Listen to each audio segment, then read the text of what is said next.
Hey there YouTube, how's it going? Nerdy Narwhal here, and I'm back again today for another 6-scale action figure review.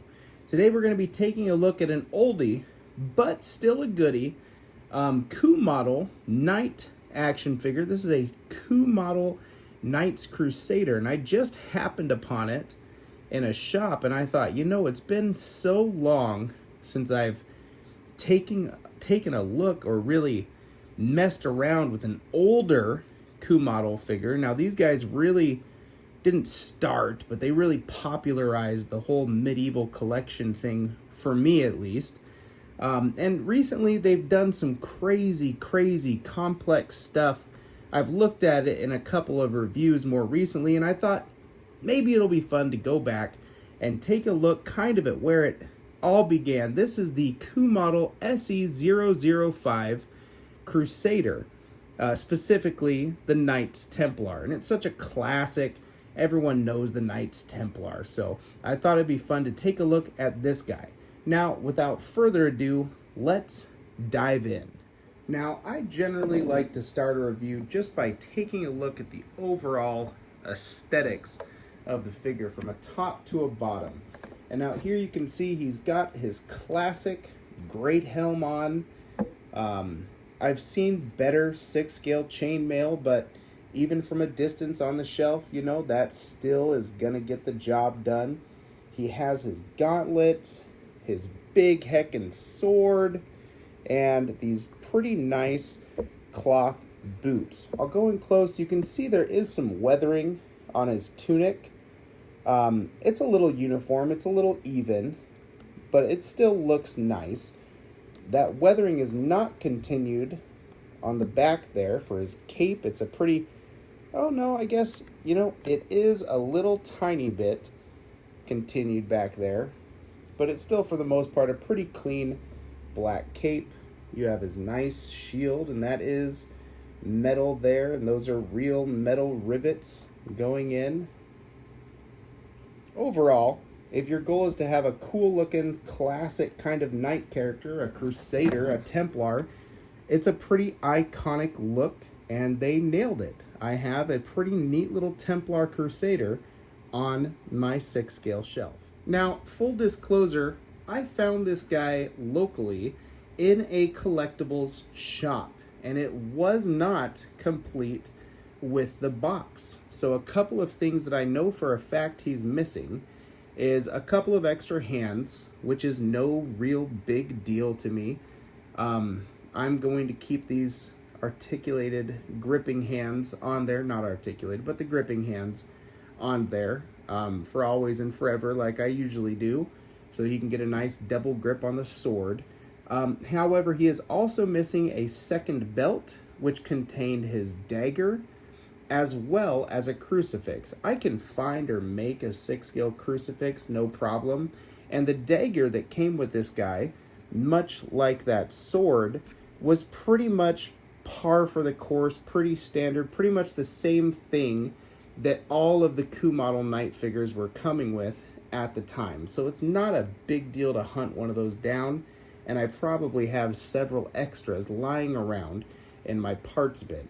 But I did want to say, if you buy this thing new, you're going to have a couple of items which I do not cover in this review. Now let's pan back a little bit and take a look at some of the accessories that this guy will be coming with after that little disclaimer.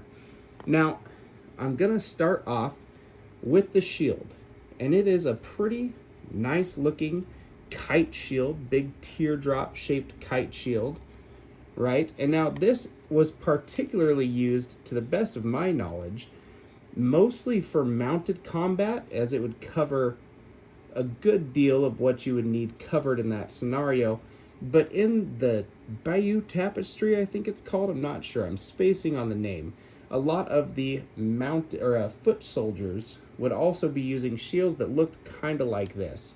Now, as you can see on this side here, it is held on with some real leather or perhaps pleather straps. This is an older figure at this point in time, not older as in retro or vintage, but It's SE005, and CooModel's moved on quite a bit with their series of Empires. But all of these pleather straps are really still in fine condition. Now, that could be a product of the environment I live in.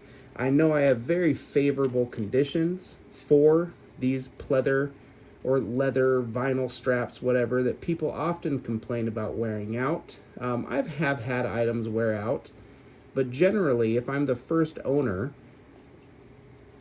they don't wear out. And I'll show you real quick. See, I just kind of lace one through the wrist and two through the hands, and now he can hold on to that shield just fine, give himself a little bit of cover in situations. So that works out pretty gosh darn good. Now, I am tempted, let's get a full extension on that hand there, to go in and possibly re-strap that shield up a little bit, right? Make a couple of stronger handles, that one that might go there and one that might go there, just so that he can hold the shield in a sturdier and more natural way. Let me unzoom out real quick and show you what I mean. If I, wiggle the figure around, the shield's gonna wanna just be a little floppy. It's not a really tight grip. So it'll do for a pose, but that's about it. Luckily, it does look pretty gosh darn great, just slung over his shoulder also, and held on his back, which is, for the most part, how I have him on display in my display case. Push the figure back, and let's get that sword out of his hand, have a look at it. I sort of brushed it off earlier, talking about how it was more or less the same exact sword that came with every single CooModel figure, and yes, they did reuse this particular sculpt quite a bit. However, there's nothing wrong with it. It's a good, heavy, real metal sword. There is a leather strip wrapped neatly around the handle there.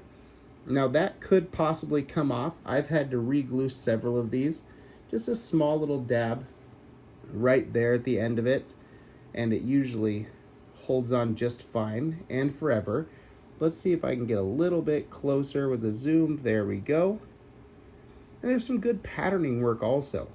Now, I've looked at a couple of more recent CooModels, and I think I had an issue with one of the swords. Was just, it was bendy, but you could bend it and it would stay bent.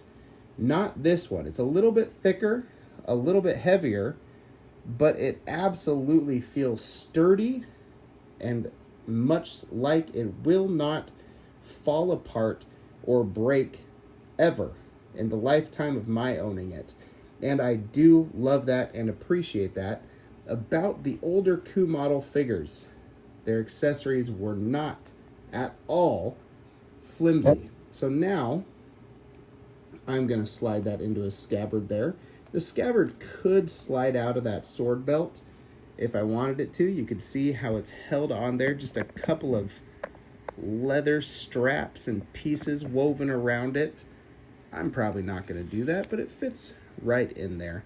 Now, it's a bit bigger and bulkier than any realistic sword probably would have been, but at this scale, and to my eye, for a display in which this piece is not ever going to be the centerpiece of, it's never going to be the centerpiece of a display. It's just kind of a background Templar. It's pretty cool. It complements Salahuddin along with this random custom Crusader that I pieced together back there. I don't need perfect accessories. I don't need thin, perfectly accurate 6-scale swords. I just need a Templar who has a sword, and this works really gosh darn well. Now let's talk about a couple of the drawbacks now that we're going to get up to another accessory, and that is the helmet right here. Now, it's very rare these days to find a 6-scale knight piece or a historical 6-scale action figure that comes with a plastic helmet, but that is exactly what this CooModel piece does. And oh yeah, Get that slid off there. There we go. So it has a little bit of give. And I also, the first time I got it, heated this helmet up in hot water so that I could slide it over the head a bit more easily. It looks fine. Not really any weight to it. Just a plastic chunk that you can slide over the head. However, with that said, what happens when you slide such a tight-fitting helmet over the head? You're gonna get some paint rub, and we absolutely do get some paint rub. You can see it when I purchased it. It was already on the nose and on the eyebrows. There's just no real avoiding that if you're going to use the helmet. Also, take a look at this head sculpt. It's definitely somewhat of a caricature of a angry medieval knight type of guy with a big beard. I'm not sure if it's meant to be based on any actual actors. However, it doesn't look nearly as cartoony or goofy as some of the European CooModel head sculpts tend to look nowadays. And that is appreciated. They went through a phase where they were just putting out some of the absolute goofiest looking head sculpts, and you were going to need to keep that helmet on no matter what because of how goofy that head sculpt looked. Now, unironically, I'm going to keep that helmet on no matter what anyways, but if I wanted to have that helmet off, it's nice to just have a nice, burly, knight-looking kind of a head sculpt. He is completely bald under this, his little chainmail coif. And I suppose CooModel has course-corrected a bit recently, and they're giving us some pretty decent little head sculpts now, some unlicensed head sculpts in a lot of cases. And his last accessory that we're going to look at is going to be that hood and cloak. You can cover that up and get a decent little look for him, traveling, wandering Templar. For me, for the most part, that hood's going to be down, draped around his shoulders, shield slung on his back, and that is that. Sometimes I might alternate, maybe especially once I touch up the paint rub on that head sculpt, and have that helmet in his arms there. And that looks pretty gosh darn good. One nice part about not having a die-cast helmet, yes, it just feels a bit flimsier. However, it's not going to weigh down the arm at all.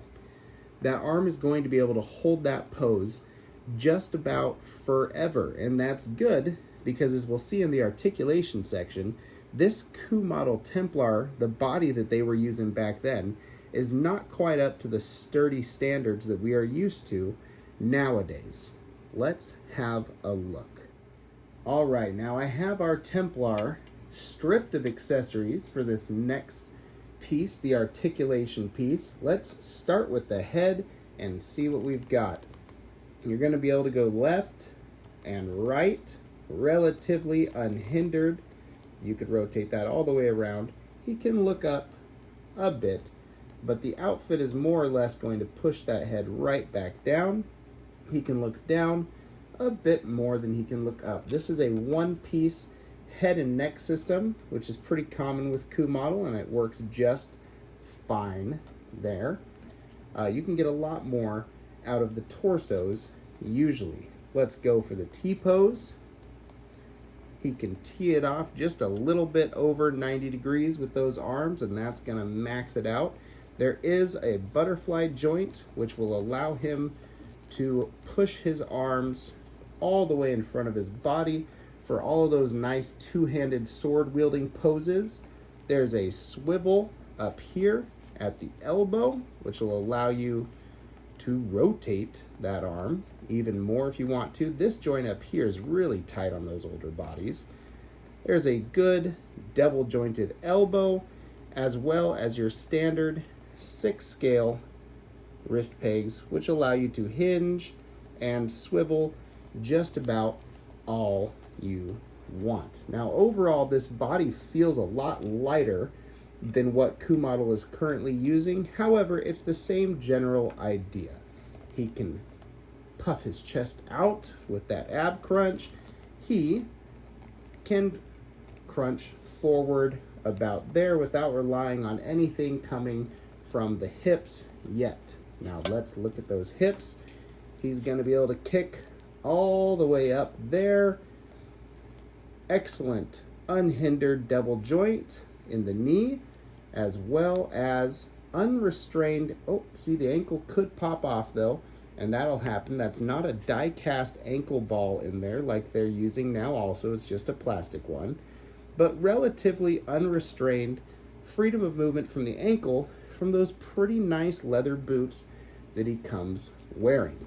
Now, I don't know why you would ever want to do it, but yes, your CooModel can go that far in the splits if you want your Templar to be able to do that. The way that CooModel constructs their hips does not allow for the most kick out range of motion, but it's really good as far as being tight and sturdy, which is hugely important for a hip joint, especially with die-cast accessories, as well as being able to kick forward and go back just a little tiny bit.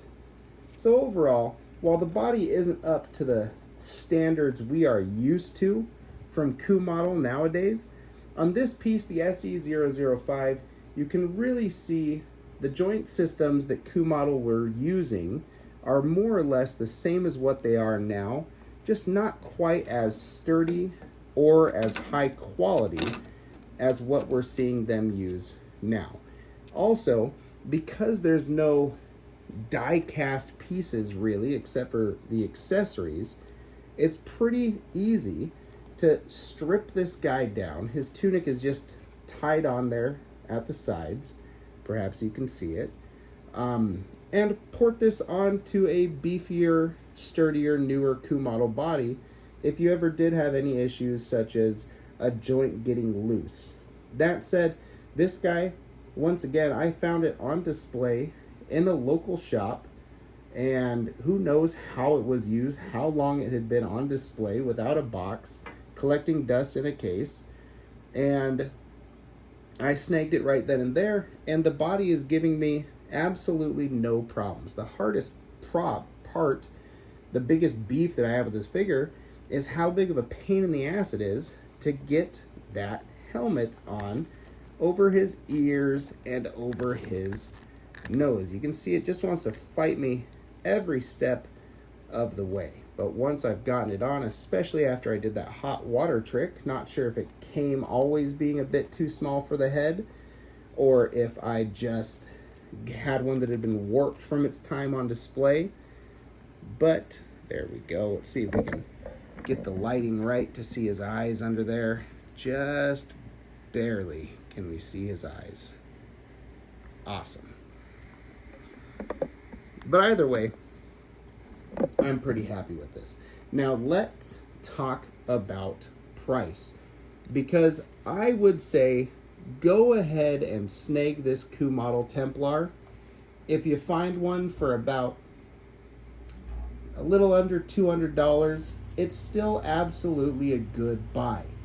There are sellers on eBay that want $300 plus for this piece, and it's just not worth it.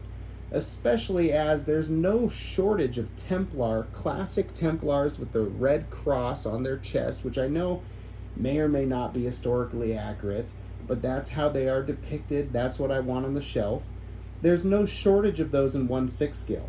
They come from CooModel. They come from all sorts of other little companies. It's just a really simple, easy, good starting off point for a company to make a historical action figure. And you can get them for $200 to $250, and they're newer, and in a lot of cases they are just better. I'm curious to snag one of those newer CooModel Templars, see what I'm getting into. But again, if you find this older piece for the right price, a seller willing to work with you, maybe if you find it locally, I snagged this guy for $170, all said and done. And the seller was willing to work with me a bit to come down to meet me there, and I feel like that was absolutely worth it. Now I have a cool looking CooModel Templar. I can have him fighting Salahuddin here, which is an excellent figure. And that's great. I'm happy. I have such an iconic character